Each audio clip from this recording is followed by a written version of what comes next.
We have this idea that changing our lives requires some massive, earth-shattering moment, a big breakthrough.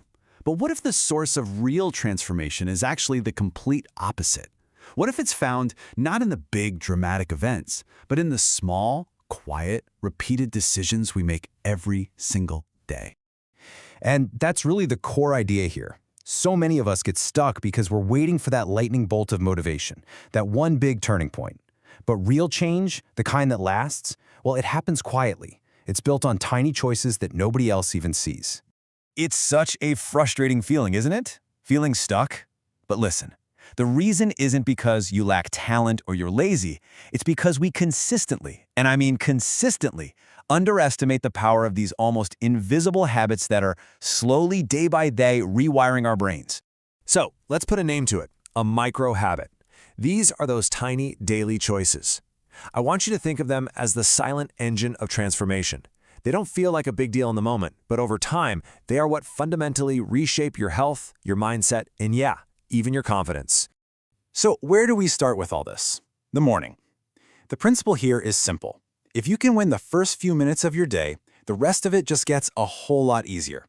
It's all about building that forward momentum right from the get-go.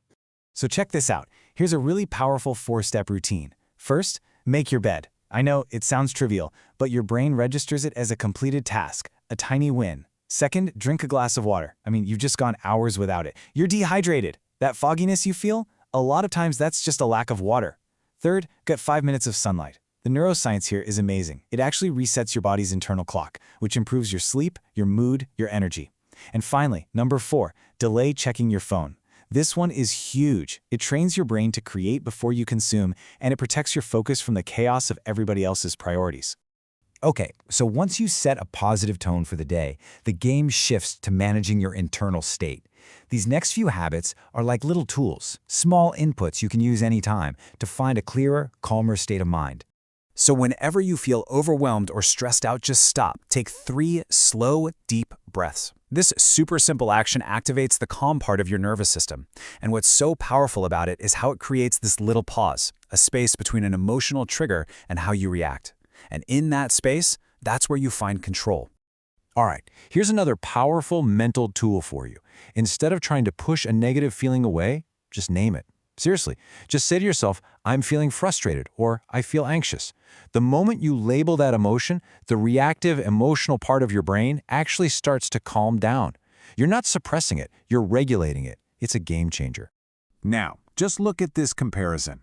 It shows so clearly how your habits don't just affect your body. They have a massive impact on your mind. When you start a meal with sugar, you get everything on the left. An energy crash, mental fog, a totally unstable mood. But if you start with protein, you get what's on the right, steady energy and mental clarity. This isn't about dieting, people. This is a strategy for mental stability. If you're someone who sits for long periods of time, your circulation slows way down, and your focus just tanks. A super simple micro-habit to fight this is to just stand up every hour, even for just 30 seconds.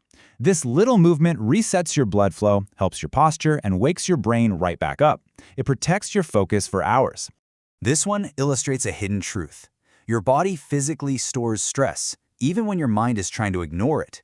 You know that tightness in your shoulders or the stiffness in your neck? That is stored pressure. A few minutes of stretching can release that tension and stop that slow buildup that leads to chronic fatigue. Okay, so all these habits are great, but how in the world do we make them stick? Well, this brings us to a really crucial idea. You gotta be strategic. The best way to be consistent isn't about having more willpower. It's about designing systems that remove friction and make the good habits the easiest choice you can possibly make. Think about this for a second. Reading just one page of a book. It feels totally harmless, almost insignificant, right? It takes what? Maybe a minute? 2 minutes? It feels like it could never really amount to anything meaningful. But this is the magic of consistency. That one single, harmless page, when you repeat it daily, turns into 12 to 15 books read in a single year. That's what a frictionless system looks like. The goal isn't to read a book. The goal is just to read one page. So much easier. Here's another system for you. Don't try to clean the entire house. Just clean one small surface, your desk, maybe a countertop. You see, external clutter quietly raises your body's stress hormone, cortisol. But when you create order in even one small area, your brain feels calmer, more in control. A controlled space really does help create a controlled mind. All of these habits, they all do the same thing. Preparing your clothes the night before, writing just one sentence in a journal, setting one clear priority for the next day, they're all designed to reduce decision fatigue. Your brain has a limited amount of energy for making good choices. These systems just remove all the small, draining decisions so you can save your mental energy for what actually matters. And this gets to something so crucial when we talk about confidence. It isn't built from some huge, heroic effort. It's built by keeping the tiny promises you make to yourself. Every time you follow through, even on something small, you reinforce a new identity. You start to see yourself as someone who does what they say they'll do. And that self-trust, that is the absolute foundation of real confidence. Okay, we've covered a ton of ground, but there's one final habit, and this is the one that powers all the others. It's the one that most people skip, and frankly, it's the exact reason they often stay stuck, never quite becoming the person they know they could be. Just let that sink in for a second. All the good intentions, all the best laid plans, they can all fall apart without this one final piece. This is the engine for growth. And here it is. It's this simple. Every single day, do one hard thing. Now, let's be clear. Hard doesn't mean something that's going to burn you out. It just means leaning into that small, slight feeling of resistance. It's sending that text message you've been overthinking. It's starting the first 2 minutes of that task you've been putting off. It's finally having that conversation you've been avoiding. It's all about facing that small bit of discomfort. And this is a really critical shift in mindset. That feeling of discomfort, it's not a warning sign telling you to stop. It's a growth sign. It's a signal that you are right at the edge of your comfort zone. And when you intentionally face that every day, instead of running from it, you build courage just like a muscle. So let's bring it all home. Your life isn't going to be defined by one massive breakthrough. It's going to be defined by all the small actions you repeat when no one is watching. These micro habits, they might not feel all that powerful today, but believe me, they are quietly and certainly deciding who you are going to become tomorrow.